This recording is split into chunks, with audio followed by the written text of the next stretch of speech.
going to do is discuss something that is so distant from our own community, where the skies are clear and it's sunny and warm, and where we have to also focus our attention on because of recent events, and daven that Hashem will bring nechama and joy to our brethren in Eretz Yisrael. Many times, perhaps it only seems that way. I was just reading a book written by a Christian talking about how Shemitah sometimes coincides with dips in the economy and with other difficult events, world events. But tonight what I wanted to discuss is part 3 of our Shemitah series. And we're going to talk about how Shemitah is practiced today in light of the necessity to feed millions of people, and to do so in the context of the halachic permissibility. This has been a challenge ever since the founding of the state, and actually before. Once the Yishuv came back in modern times at the end of the 19th century, and there were more and more Jews living in Eretz Yisrael, how were we going to feed them in consideration of every 7th year there being a ban on farming the land and having to declare your field ownerless and not being able to control prices and the sale of things that you work so hard for? So how does that work on a practical basis now that we have a country of Kenai 6 million or maybe 8 million, say anywhere between 6 million and 8 million Jews living in Israel today? How is this challenge, how is it maneuvered in the modern state in the 21st century? So there are really 4 methods of being able to manage the consumption of produce in a halachically permissible fashion that I want to discuss with you tonight. The 3 you have in your sheet over here, and that's why we talk about Shemitah today in the context of the 3 terms, Otzar based in Yevul, Nachri, and Heter Mechira. And we're going to talk about all 3 things tonight. But the 4th method, which is the most straightforward and which goes back already even to Talmudic times, has to do with a very simple solution. You import all the produce that you're going to need for the Shemitah year. And the way we know that this was done even during the times of Chazal is because the Gemara has a discussion about the sanctity of Eretz Yisrael in defining the borders of modern Eretz Yisrael in the times of Chazal. The Gemara acknowledges that the borders of Eretz Yisrael used to be much larger than they are in the times of the Talmud. And that has to do with the fact that originally when Yehoshua and Bnei Yisrael conquered Eretz Yisrael in the biblical world, there was manifest destiny, and there was an expansion of the borders of Eretz Yisrael going to parts that were east of the Jordan River, parts that were north of what is the Golan today, and therefore the Eretz Yisrael's borders were much larger than they are today. And yet, when the Jews were exiled, and they came back 70 years later in the times of Ezra, and they retook the land, they had to re-sanctify it according to the Gemara. But when they did so, they were deliberate in their efforts to make sure that even areas which were allowed for them to conquer and make part of Eretz Yisrael, they deliberately did not formally annex these places and make them part of Eretz Yisrael. And the reason why they did that is because they wanted there to be the opportunity for produce to grow without having Kedushas Shavias, without having the Kedusha of Shemitah for those outlying communities, so that there would be the opportunity to import that produce into Eretz Yisrael, because already in Talmudic times there was an acknowledgement that we cannot rely on produce exclusively grown in Eretz Yisrael in order to feed the inhabitants of the land of Israel today. This is the Talmud speaking. This is the way that many of the Meforshim understand the Talmud. So the idea of importing produce was always on the mind of Chazal, and therefore even today, one of the most common ways of feeding millions of Jews who want to observe the laws of Shemitah is by going to Jordan and going to other countries with whom we have treaties and importing the produce. And that's a great solution. You may have noticed a couple of weeks ago when I sent out my Friday email, I sent a photo that someone had taken of 3 rabbis wearing kafiyas in order to go through Jordanian customs so that they could check the produce, they do hashgacha on the produce and make sure that what they were ordering was actually Jordanian produce and not from somewhere else. Okay, fine, good. So that's what you have to do. Now, there's only one problem with that solution. What's the problem with that solution? Expensive. Well, for one thing, it's expensive. So we'll pay a little bit more money for importing the produce. But there's an even more basic problem. You've solved the economic issue of making sure that everyone has fruits and vegetables in Eretz Yisrael, but what have you not solved? Paying farmers. We have a whole agricultural economy in Eretz Yisrael that's going to be laid to waste if all we do is ignore that portion of the economy during the 7th year.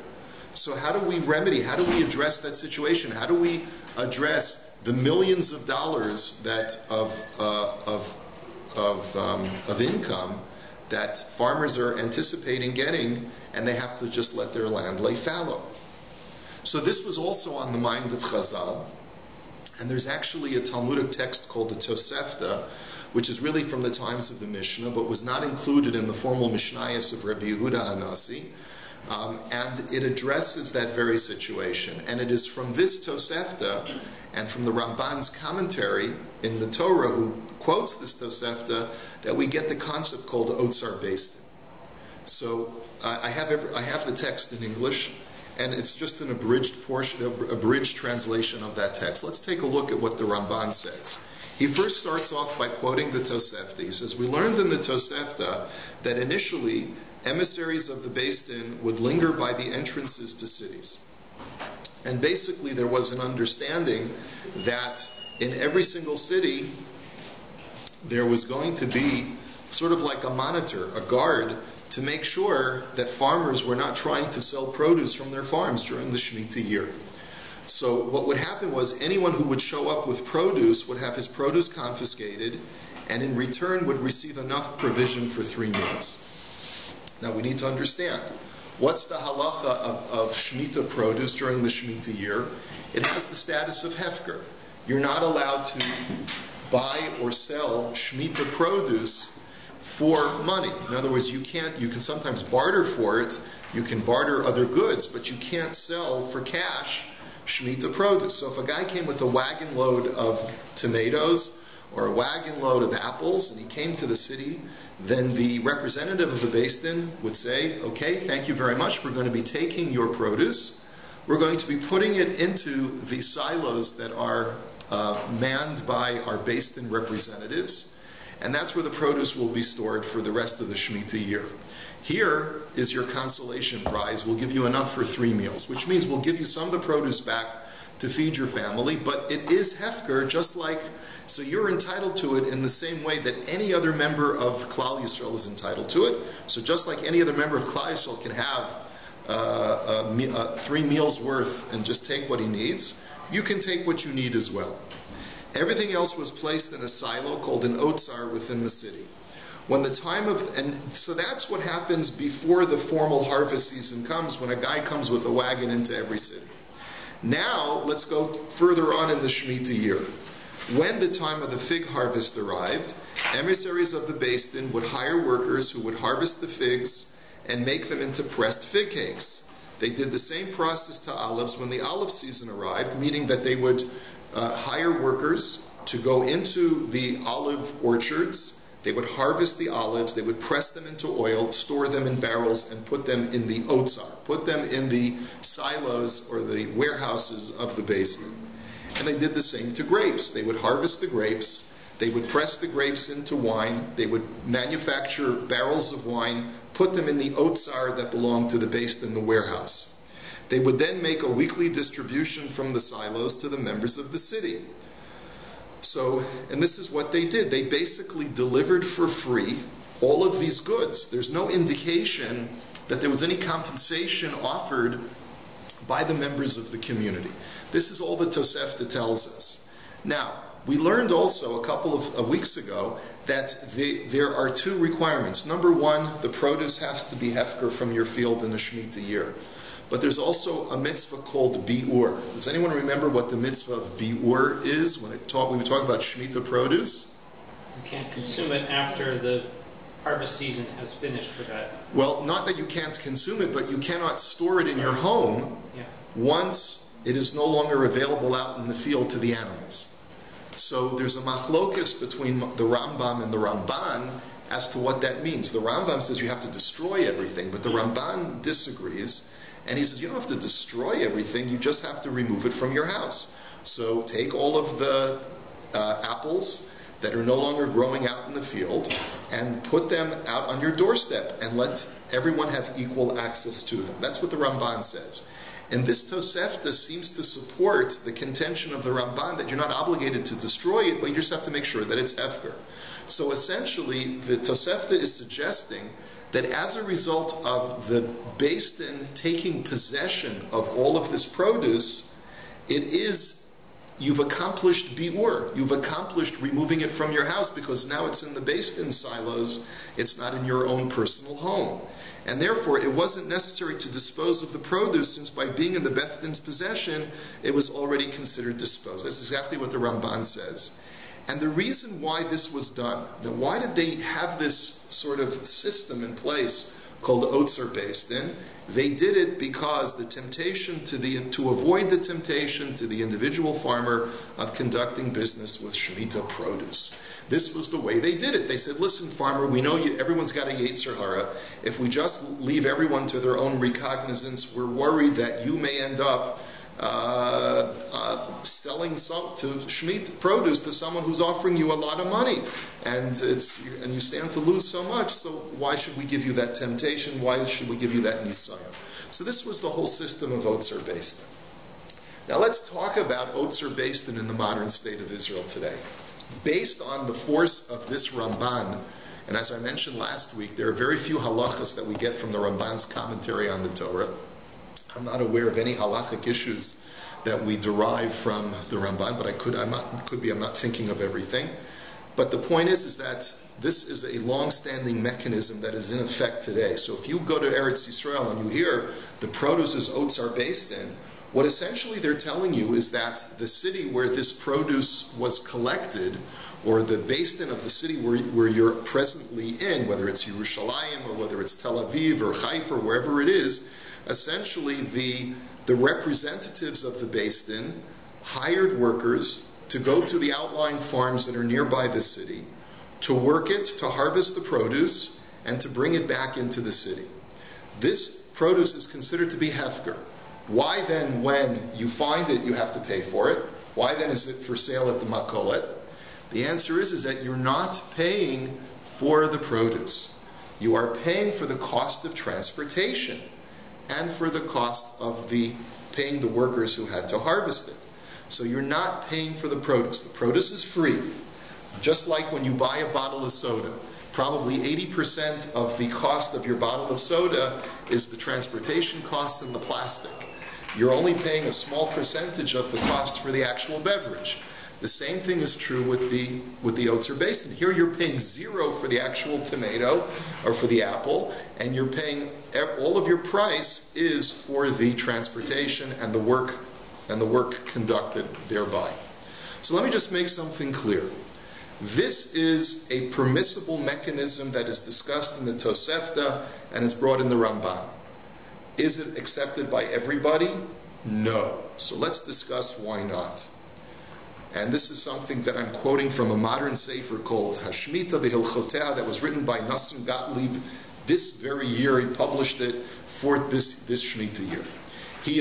In this sefer he quotes all of the minhagim of the Badatz Yerushalayim, of the head Beis Din of Yerushalayim, and he wants to explain what the policies of Shemitah that they have in Yerushalayim today.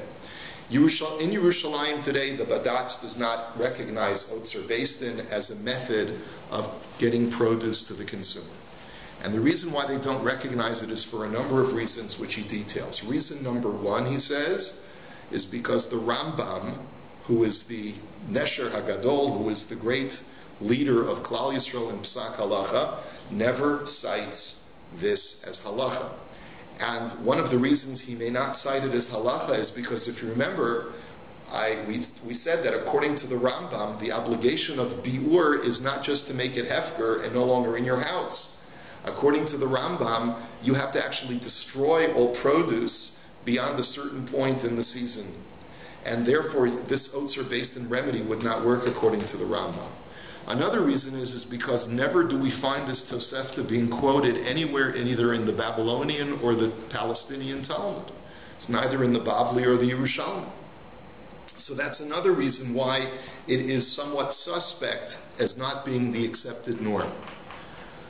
And then we have other reasons that have to do with the way that Otzar Beistin is conducted in the modern world. And here's where this Rabbi Gottlieb points out that it's not a uniform system. Every Rabbanut, every Beitin in different cities will have a different standard for what they call Otzar Beistin, but which may be something totally different, varying from city to city. So, for example, the only thing that the Gemara or the Tosefta authorizes you to charge for is transportation and harvest. What about other costs? What about the cost of watering the field, irrigation of the field?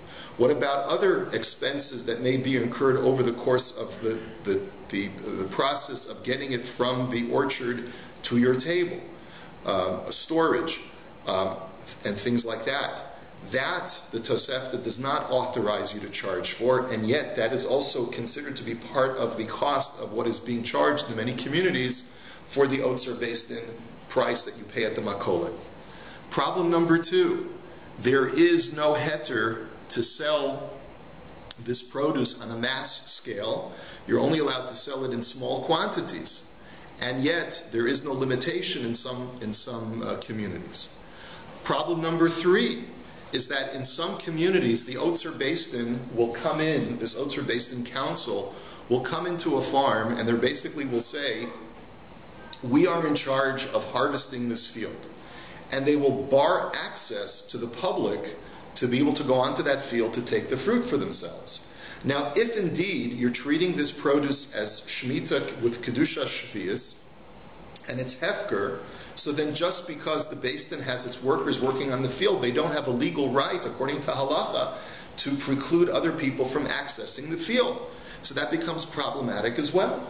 Another problem is that sometimes the Beis Din of this particular community will make a deal with the farmer, and they'll say, look, we're going to sell your produce, but let's say your produce doesn't sell well for us. Let's say we end up losing money by getting the produce off of your field and selling it at the Makolet, and we end up being left with a bunch of produce. You're going to have to pay us for whatever money we end up spending and not making back from the sale. Is that legal? You can't do that. The whole remedy was made for the sake of the farmers, to go back to the farmer and say that he's got to cover your losses as the Beis Din is, in a sense, sort of demonstrating that the whole system is a sham. So there are a number of different issues. Plus we have historical issues. The fact of the matter is that in 1909, Otzar Beisin was employed for Rabbi Yosef Chaim Sonnenfeld. So that is a very strong precedent for allowing us to do it in the modern state today.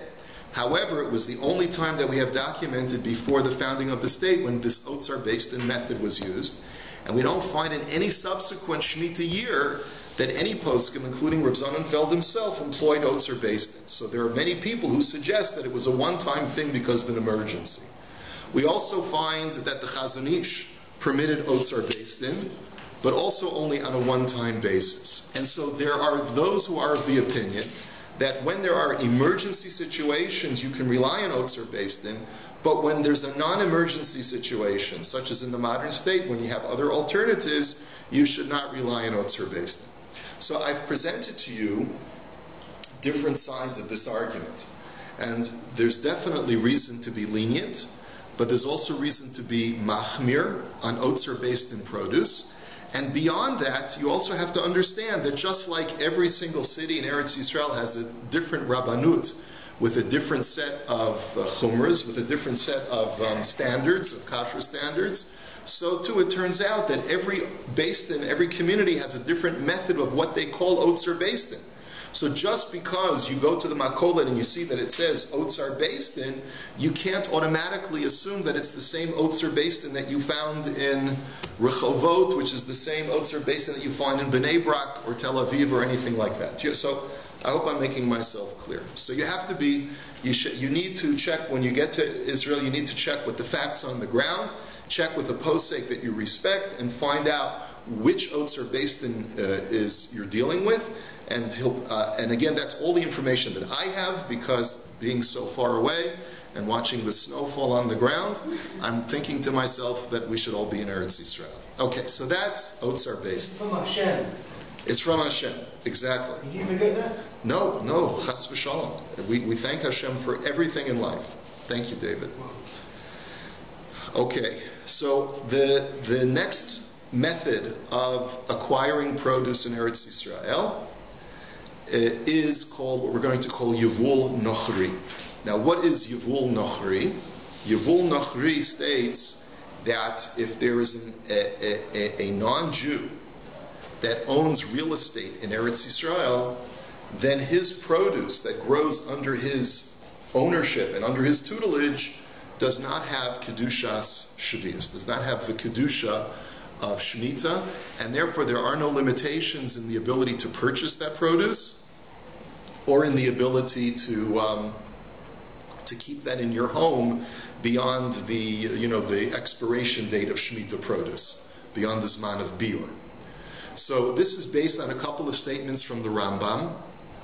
The Rambam in Hilchos Trumos, and you have it here in English, says that a Gentile who purchases real estate in Eretz Yisrael has not removed it from mitzvos, and it retains its holiness, such that if a Jew buys the same land from the Gentile, it is not considered an individual conquest, but is rather obligated in the laws of tithes and bikurim and first fruits.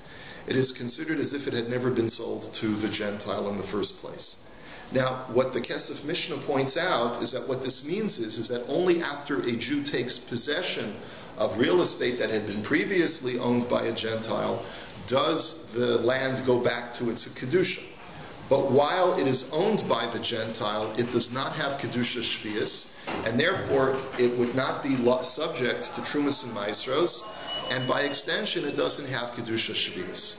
We have a similar statement by the Rambam in Hilchos Shemittah in chapter 4, where it says, if a Gentile purchases real estate in Israel and then plants in it during Shemitah, the produce is permitted.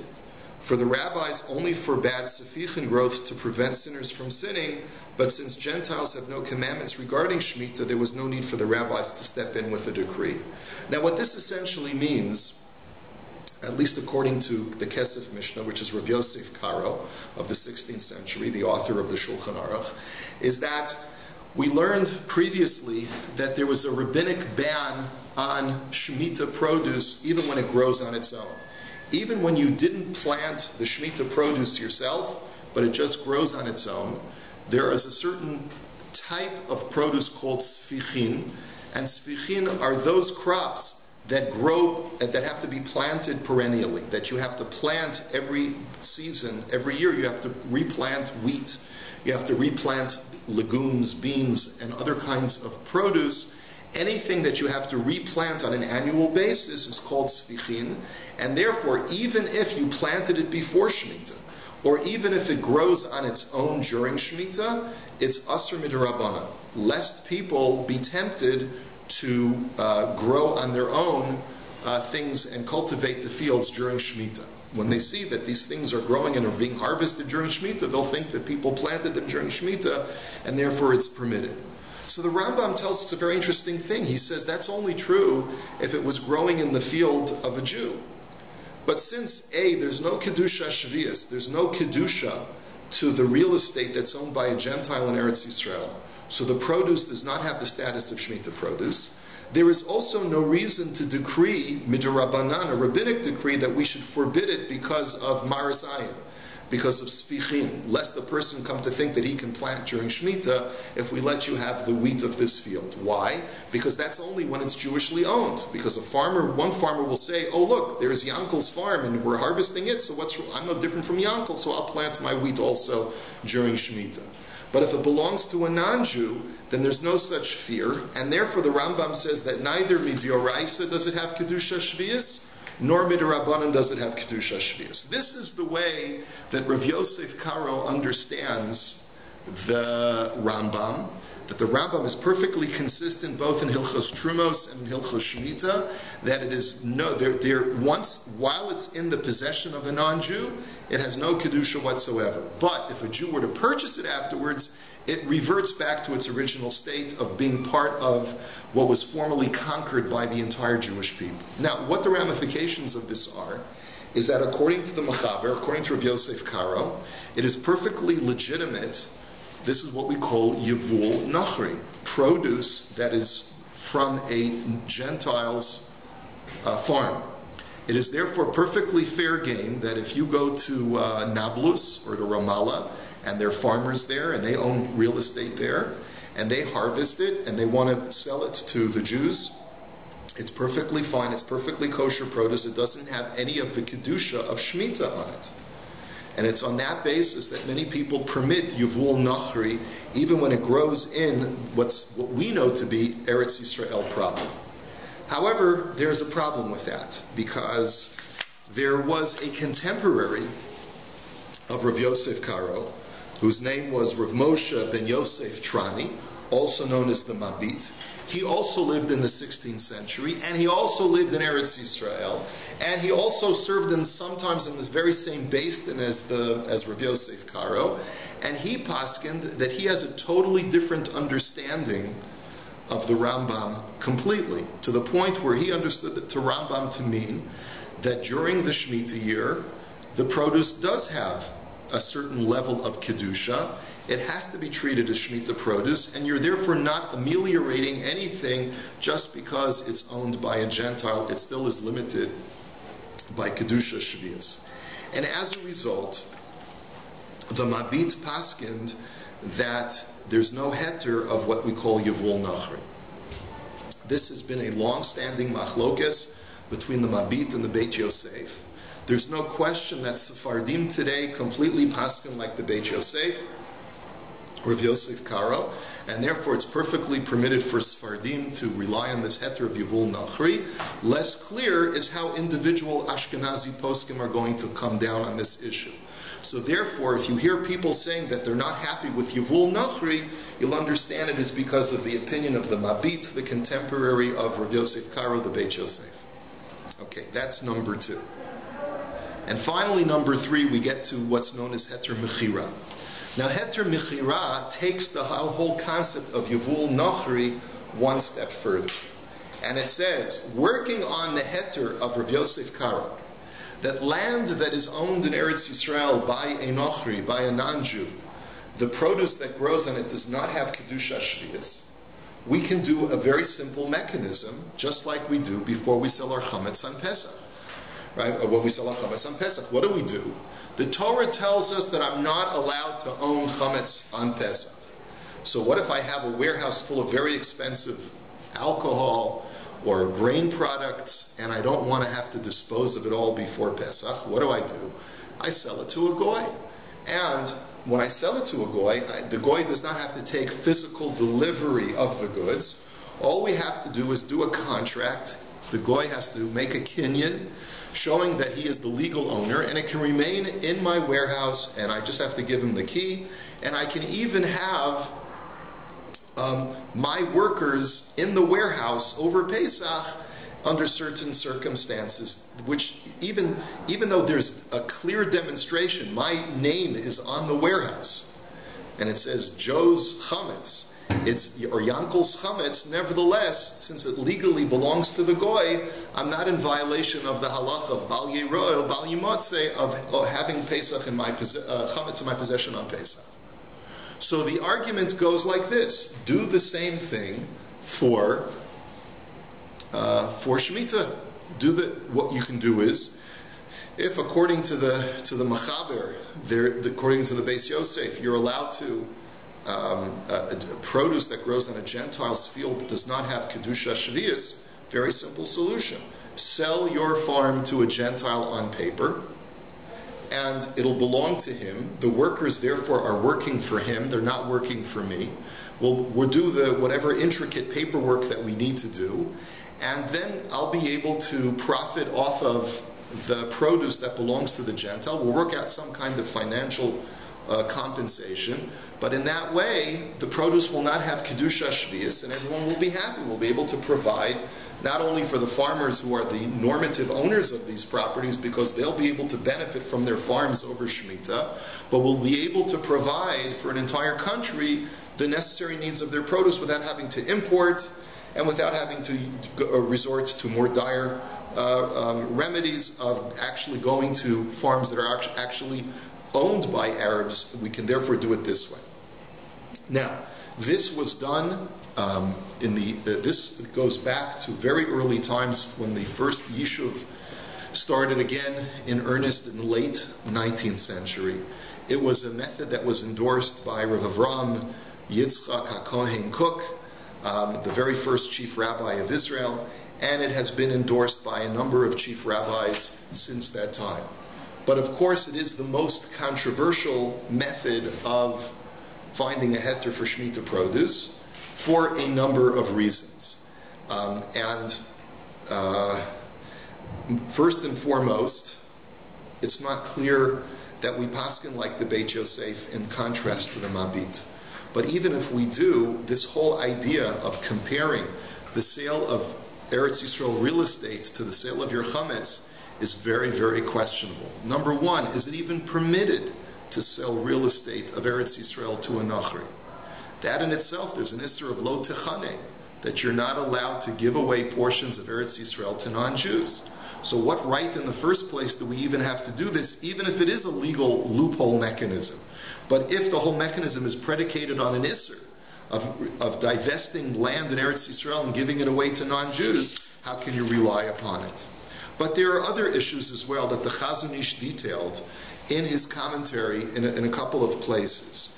Number one, if you want to take a look, this is the part that we'll conclude with, and it's in Hebrew. He says, number one, the Chazon Ish writes in source number one, he says, number one, Aleph, he says, Mipnei shenimkru al yedei shaliach ve'en shliach lidvar aveira. Number one, when we sell the land to a non-Jew, we generally do it via proxy, not working between the farmer and the Arab directly. Usually the Rabbanut will handle it for you, they'll handle all the paperwork for you. And there's a principle of ein shliach lidvar aveira. If it's an aveira to sell land to a Gentile, how can the basin act as a proxy when there's no proxyship for a sinful activity? That's the first problem, he says. Number two, mipnei shelo nimtzar bahem bitabu. He says, this is such a legal fiction that it's not registered with the land registry in Eretz Yisrael. The land registry in Eretz Yisrael is called tabu. That's the name that it's had for centuries. And it is a formal registry of all, let's say, title ownership. What do they call that in Canada? I don't even know what it's called. But you have to, whenever you sell a property, you have to register the new title owner with the central office, Canadian office, right? That's not done. We don't do that. We don't change the ownership in the tabu office in Eretz Yisrael when we rely on heter mechira. V'im haya ha'aravi tovea lekayem hamekach. And let's say an Arab at some point says, hey, the farm is mine. You get off my land. Hayu omrim lo kach dinchem de below rishimat tabu lo kana. They would not honor his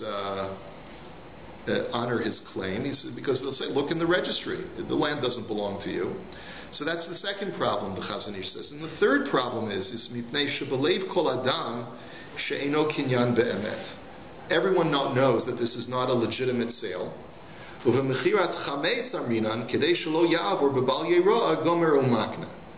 He says the difference between chametz on Pesach, which we sell to a goy, and our land, which we sell to a goy for heter mechira, is that on Pesach a person really wants the Gentile to own it, because he doesn't want to be in violation of Bal Yeroel, Bal Yimotzi. The very fact that I own Chametz on Pesach is enough of an incentive to me to really completely divest ownership of the Chametz. But this is not the same incentive. There's no isser for me to own property during the Shemitah year. So I'm not actively divesting in my mind ownership of the land, and it's a very, very expensive piece of real estate. So realistically, it's not something that is as comparable to divesting ownership of my few $100s worth of chametz. And furthermore, the Chazon Ish says, psychologically, wouldn't a Jew want to observe Shemitah more than selling his land to a goy in Eretz Yisrael? So with this, the psychology of Pesach, of selling your chametz, is there's no isser in selling chametz to a goy before Pesach, and it's only a positive. All I want is to make sure that I don't own chametz on Pesach. So that's a much easier mechanism to see working. But over here, number one, how can I possibly divest ownership of my whole property and give it away to a goy? After all, it's Eretz Yisrael. And don't I want to fulfill the mitzvah of Shemitah? So the whole psychology is different. There's a certain reluctance of that for the farmer who's relying on heter mechira that doesn't exist when it comes to selling your chametz. And beyond that, there are other arguments which I'm going to show you as well. Source number 2, and this is what we'll finish with. This was published in a publication in Tafshin Lamed Tet, which is 1979. Okay, so it's an old publication and this is Rav Binyamin Mendelssohn, the Rav of Komemius, who authored, this is just a short synopsis of a much longer discussion as to why the heter mechira is problematic. The first part of it, he quotes both the Chazon Ish, and he also quotes the Ger Rebbe. And first of all, he wants to point out that both the Ger Rebbe and the Chazon Ish both held that there was an absolute mitzvah of Yishuv Eretz Yisrael Bizman Hazeh, so that no one should think that the difficulties and challenges of observing Hilchos Shemittah and Hilchos Trumas and Maasros should be a deterrence for people to make Aliyah. Adarabah, there's a mitzvah today of Yishuv Eretz Yisrael, and despite these adversities and challenges, a person should do whatever he can to fulfill the mitzvah of Yishuv Eretz Yisrael. But then he writes as follows. If you look at the paragraph that says Gam Shamati, it's about a little bit more than halfway down in this print. He says Gam Shamati shekasher maron admor migor biker po bishnas hashvius v'hizkiru lefanav es inyan heter hamachira amar az. I recall that when the Ger Rebbe visited Eretz Yisrael and they told him that farmers are relying on the heter mechira, he responded as follows: HaTorah rotza sheyishmeru shemitah v'hei mamtziim eitza eich lo lishmor. He says the Torah wants us to observe Shemitah. And these are people who are providing us with an eitzah about how not to observe it. He also gave another reason why it's not analogous to the sale of chametz to a goy before Pesach.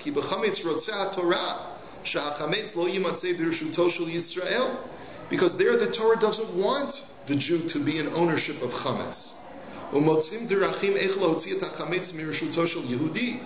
that's why we find whatever methods we can to fulfill the will of Hashem, the will of the Torah.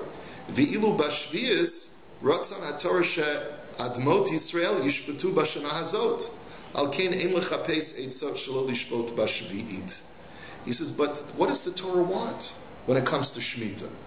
Hashem wants the land to remain fallow. It's not that Hashem wants that we shouldn't deal with Shemitah produce. That's not what Hashem wants. Hashem would be happy for us to deal with Shemitah produce as long as we deal with it with the proper Kedusha. What Hashem really wants is the land to remain fallow and not to be cultivated, not to be worked. And as the Torah itself says, Az tirtzeh haaretz l'shabbos oseha, that when you are exiled from the land land will receive the respite that I wanted it to have all those years that you were working the land.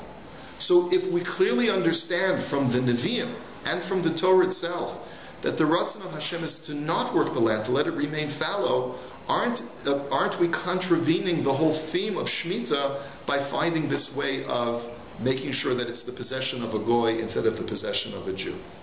And so it's on that basis that many, many poskim today, and I would venture to say that the majority of poskim today say that a person should do whatever he can to avoid relying on heter mechira. Not only that, but we also have to appreciate that even Rav Kook, the first chief rabbi, only allowed for the heter mechira because of the tremendously dire conditions under which people were living right before the founding of the state and afterwards. In other words, even when we find historical precedent for great Gedolei Yisrael to permit the heter mechira, it was because it was a different time. And people were in danger of starvation or of being totally wiped off the map if we didn't protect ourselves and our interests in Eretz Yisrael. But today's a different world. And therefore, to rely on heter mechira is not advisable today. And I'll go even one step further. It's one thing to say that a toshav of Eretz Yisrael, that a dweller of Eretz Yisrael, because his options are limited, can rely on heter mechira. But for me to go and travel, to take a flight for Pesach or for Stam, just a vacation, to go to Eretz Yisrael and stay in my hotel and then eat heter mechira produce, better to go to Miami. And you don't have those problems. What right do I have to put myself in that position, to rely on a very, very difficult, halachically difficult heter to rely upon, in order so that I can enjoy Eretz Yisrael?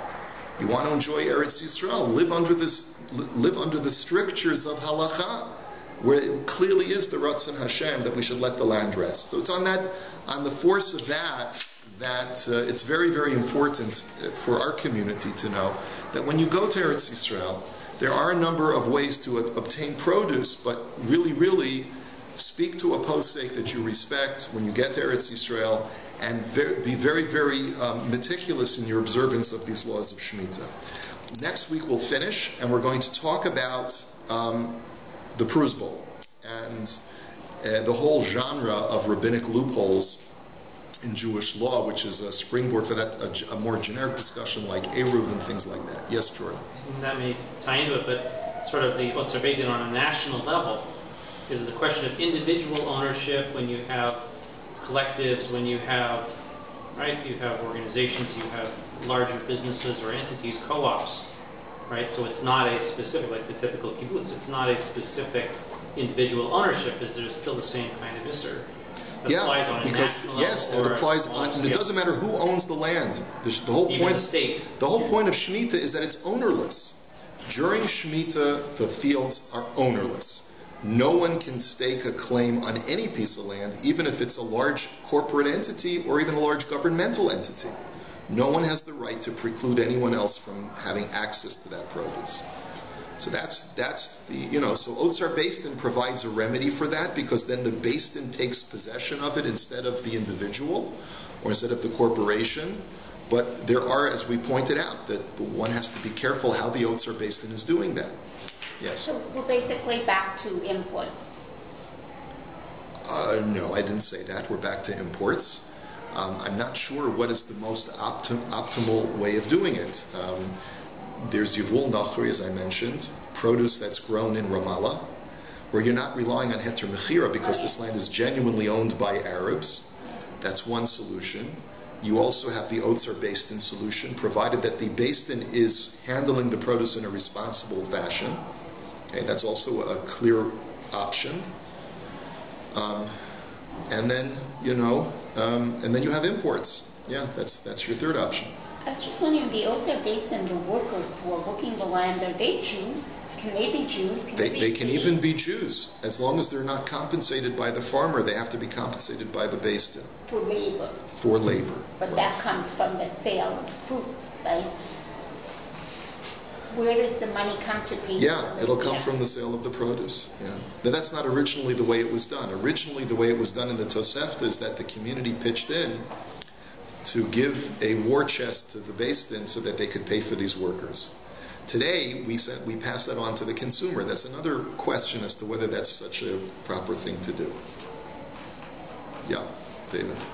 At a time like this, when the world is so anti-Israel, is there any way that we, living, as you said, come Pesach, come things like that, but not to find a way to go to Israel instead of Miami? Is there like any? Oh, for sure. Listen, we've organized the mission to Israel. We're going. We're going to encourage people to go to Eretz Yisrael. Right. So My point is, don't go to Eretz Yisrael and rely on heter mechira. Treat the land with the respect and the dignity that HaKadosh Baruch Hu has asked us to. Right. And don't rely on heter mechira. Go to Eretz Yisrael. Enjoy the Shvitat Haaretz. Right. To buy from the Arabs, like right now, I wouldn't want to support. Okay, so buy from Jordan. If that disturbs you, everyone has to do what their conscience tells them to do. Yeah. Let's give them the Arabs. The Arabs. Yeah. We do what the Arabs. We have to try and protect ourselves from the Arabs and make sure that this doesn't happen again. Okay, everyone, thank you for coming. We'll finish off Mirza Shem.